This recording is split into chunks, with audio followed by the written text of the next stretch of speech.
நாளைக்கான வீடியோ தாங்க வந்திருக்கு. வீடியோ வந்து சூப்பரா இருந்துச்சு அப்படின்னு தாங்க சொல்லணும். தனத்த வந்து ஒரு வழியா வந்து நம்ம மாயா வீட்டுக்குள்ள வந்து கொண்டு போயிட்டாங்க அப்படின்னு தாங்க சொல்லணும். அங்கிட்டு பார்த்தா அந்த பொய்யா வந்து சாமியார் வேஷத்தில வந்து வந்திருந்தார்ல, அவர் வந்து நம்ம ரகுராம வந்து தீர்த்துக்கிட்டதுக்காக பயங்கரமா பிளான் வந்து போட்டுக்கிட்டு இருக்காரு. அதெல்லாம் பார்க்குறவங்க சேனல மட்டும் மறக்காம லைக் அண்ட் சப்ஸ்கிரைப் மட்டும் பண்ணிருங்க.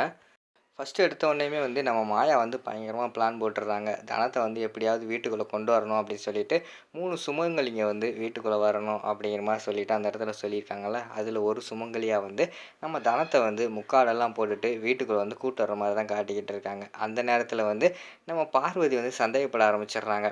எப்படியோ 3 பேர் வராங்க. அதுவும் முக்காடு போட்டு போறாங்க. அந்த 3 பேர்ல ஏதாவது ஒரு ஆளு தனமா இருந்தா என்ன நீ பண்றது? அப்படிங்கிற மாரி சொல்றாங்க. உடனே அந்த இடத்துல பத்மா வந்து சொல்றாங்க. நீ சொல்கிறதும் சரிதான் இருக்கிறதுக்கு வாய்ப்பு அதிகமாக இருக்குது. ஃபஸ்ட்டு போய் அவங்கள செக் பண்ணுவோம் வா அப்படின்னு சொல்லிட்டு 2 பேருமே வெளியில் வராங்க. 3 பேருமே வெளியே நிப்பாட்டுறாங்க. இல்லைங்க எதுக்கு இப்போ மூஞ்சியை தேவையில்லாம மூடிக்கிட்டு இருக்கீங்க? நாங்கள் வந்து உங்கள் ஃபேஸை பார்க்கணும். ஒழுங்காக வந்து அந்த முக்காடு போட்டிருக்கீங்களே அதை எடுங்க அப்படின்னு சொல்லிட்டு அந்த இடத்துல பத்மா வந்து சொல்கிறாங்க.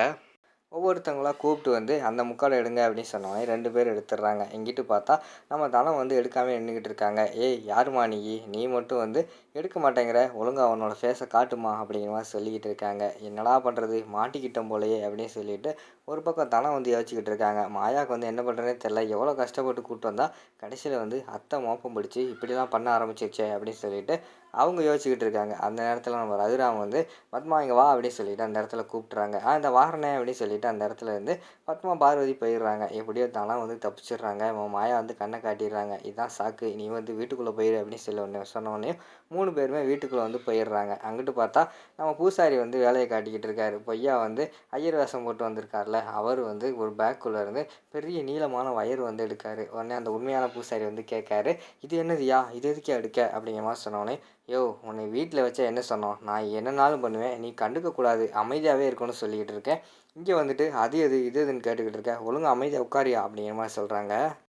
அவர் வந்து எதுவுமே பண்ண முடியல. அவங்க பொண்ணு வேறு வந்து புவனேஸ்வரி கிட்ட வந்து மாட்டிக்கிட்டு இருக்காங்களா, அமைதியாகவே இருக்கிற மாதிரி காட்டுறாங்க. அந்த புவனேஸ்வரியோட ஆள் இருக்கார்ல, அவர் வந்து அங்கிட்டு இங்கிட்டு செக் பண்ணி பார்க்காரு. யாருமே இல்லை. இதான் சரியான நேரம், உடனடியாக போய் நம்ம திட்டத்தை வந்து செயல்படுத்திட வேண்டியதான் அப்படின்னு சொல்லிட்டு சுவிட்ச் போர்டில் வந்து அந்த வயரை வந்து சொருகுறாங்க.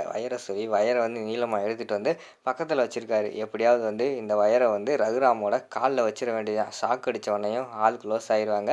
நம்ம மேடம் கிட்ட வந்து போய் வந்து காசை வாங்கிட்டு நம்மளும் செட்டில் ஆகிடலாம் அப்படின்னு சொல்லிட்டு அவர் வந்து பயங்கரமாக பிளான் போட்டுக்கிட்டு இருக்காரு.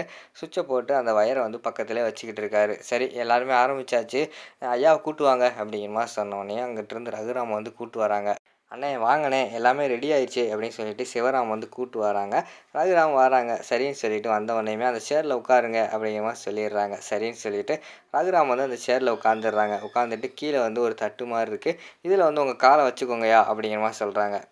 எப்படியாவது வந்து அந்த தட்டில் வந்து நம்ம வந்து கரண்டை பாஸ் பண்ணி விட்டுற வேண்டியதான் அப்படிங்கிற மாதிரி சொல்லிவிட்டு அவர் பயங்கரமாக யோசிச்சுக்கிட்டு இருக்காரு. ரகுராமும் உட்காந்துக்கிட்டு அந்த காலை தூக்கி அந்த தட்டில் வச்சு உட்காந்துக்கிட்டு இருக்கிற மாதிரி காட்டுறாங்க. இந்த ஐயர் இருக்கார்ல, இவர் வந்து பக்கத்தில் வயர் இருந்தார்ல, அந்த வயர் அப்படியே மெதுவாக காலுக்கிட்ட கொண்டு போகிறாரு.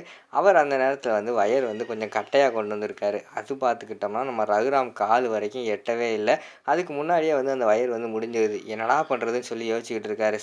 வயரை வந்து இவ்வளோ கட்டையாக கொண்டு வந்துட்டோமே, கொஞ்சம் பெருசாக கொண்டு வந்திருந்தா கரெக்டாக இருந்திருக்கும். இந்த வயரை கொண்டு போய் ரகுராமோட காலில் வச்சா தானே அவனோட கதை முடியும். இங்கே பார்த்தா வயர் இவ்வளோ தான் இருக்குது, எப்படி அவன் காலில் வைக்கிறது அப்படின்னு சொல்லிட்டு அவர் ஒரு பக்கம் யோசிச்சுக்கிட்டு இருக்கிற மாதிரி காட்டுறாங்க. இங்கிட்டு மாயா வந்து எப்படியாவது வந்து தனத்தை இந்த பூஜையை பண்ண வச்சிடணும், அது மட்டும் இல்லாமல் பெரியப்பாவோட கண்ணில் பற்றக்கூடாது அப்படின்னு சொல்லிட்டு அவங்க ஒரு பக்கம் வந்து யோசிச்சுக்கிட்டே நிற்கிறாங்க. அதோட பார்த்துக்கிட்டிங்கன்னா அந்த வீடியோ வந்து முடிச்சிடுறாங்க.